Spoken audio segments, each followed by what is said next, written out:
Today we start off as we're joined by the Governor of Bauchi State, Mohammed Abubakar. He joins us from our studios in Abuja. Morning, and thank you for joining us today. Let's start off talking about security. We do know that at the moment the government is very much involved in trying to see how we could put an end. In fact, that December deadline still very much there. But we know Bauchi State also witnessed some of those bombings at the time. So could you bring us up to speed? What is the thinking ever since you've taken over in terms of security of lives and property in Bauchi State? Thank you. As far as it's concerned, we have paid very adequate attention to it for very good reasons, because we happen to be one of the states of the northeastern part of Nigeria, and everybody is aware of the insurgency going on or ravaging some parts of the northeast. It's therefore incumbent on every governor in that region to be alert as far as security is concerned.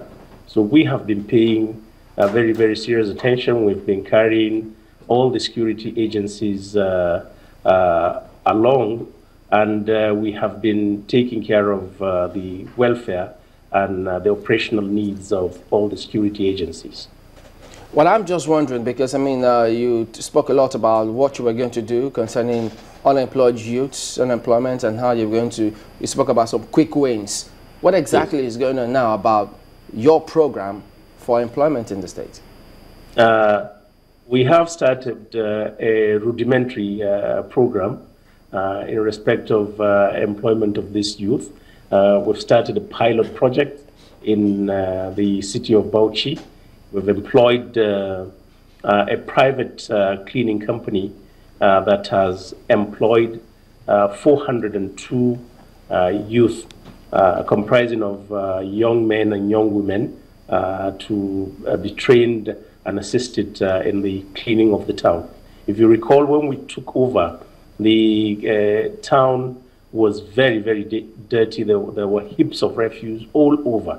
In fact, Mr. President, during his last visit before the elections, before the governorship elections, asked me specifically whether in my place we do not clear our refuse. And I told him, I said, well, it appears as if the last government did not pay adequate attention to clearance of refuse. But if anyone goes to Bauchi today, he will discover that all those refuse heaps have disappeared, and the town is regaining its old looks. So we have started by employing 402 youth.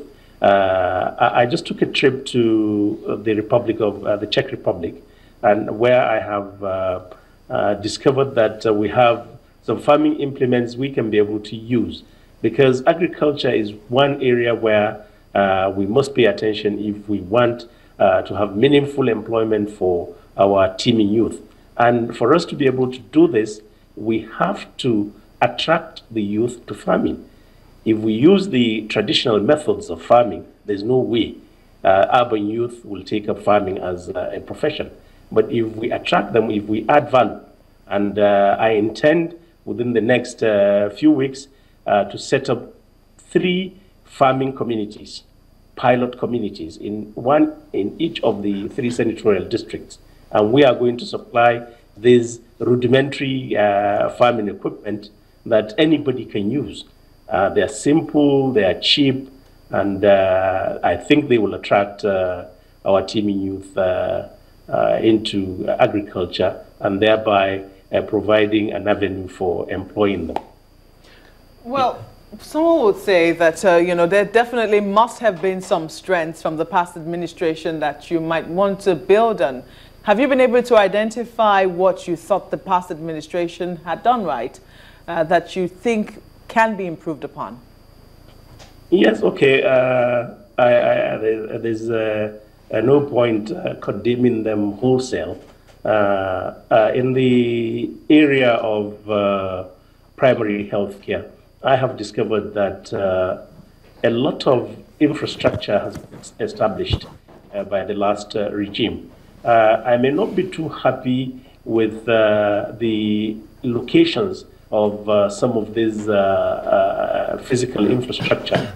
But an area where I think I can be able to build up on that is now to face the big problem of training the people who are going to man these physical structures, because it does not translate into any meaningful gain for you to just erect primary health centers, health clinics, and you do not have the community midwives and the community nurses who are going to man these structures.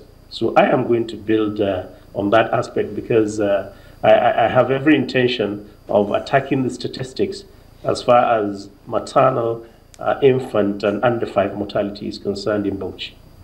Well, agriculture is one area you have already said you're going to be investing some money. What is the plan for agriculture? Yes, you want to employ youths and you want to take them off the streets. But beyond that, do you have a grand plan? Are you looking at turning it into a business of some sort? Yeah, the plan is twofold. One is to try and mechanize agriculture. Not in the way we have been planning it all over the years, by buying maybe 30. For example, in Bauchi today, we have 37 tractors in the tractor hiring unit in a state of close to 6 million people. It doesn't make any sense. So we have to attempt to mechanize agriculture in a cheap way, and in a way that the equipment will go round. And two, we have to face the issue of irrigation. We have a lot of irrigable land in Bauchi State. Some are being utilized in 1 or 2 local governments, but in other local governments, nothing has been done about that. And I believe one way of keeping our youth employed is to go the way of irrigation.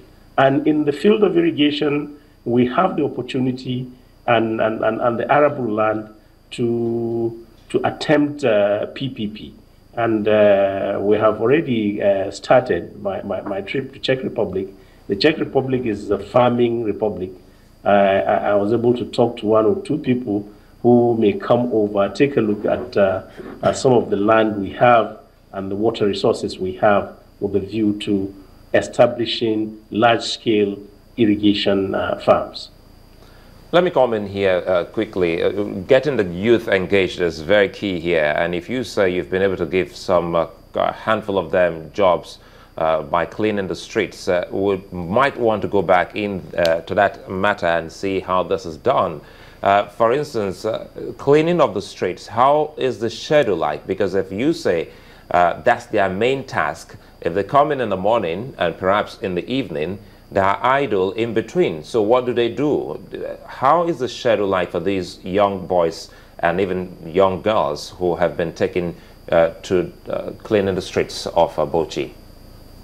They are actually kept on their toes throughout the day. And they are paid a stipend at the end of the month. The stipend may not mean much to a lot of people. It's 10,000 naira a month. But if you consider a state like Bauchi, which is virtually solely dependent on the civil service for whatever it does, 10,000 naira is a lot of money. When we were distributing the forms, we had a big problem distributing the forms, because the sheer number of people who were coming forward to collect these forms far outweighed the total number of forms. And mark you, this is a pilot project, because if you recall the way we have taken over the state with the treasury virtually empty, we have to be careful what we do, because particularly when we engage the private sector, we have to be able to pay them as and when due if we want to get value for whatever they are doing for us. But I intend to expand this. I am studying the system in Bauchi, and the moment we are satisfied that we have recorded some success, we'll expand it to other major towns in the state. what's the state of education in your state, with special emphasis on the Almajiris in Bauchi?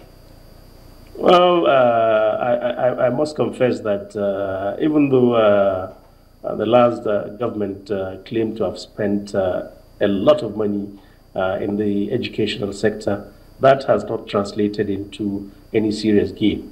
If you recall, even the last WAEC and NECO, we were second from the bottom, actually, in performance. Therefore, this is one area that we must pay attention to, and especially the Almajiri education. A system was evolved where some measure of regulation has been brought to bear in the conduct of these Almajiri schools by the last government. The Al-Rammas have been organized, and the government is now paying them some stipend, and in the process regulating the way they do their own business. So I think it's one area where definite attention is going to be given in this government.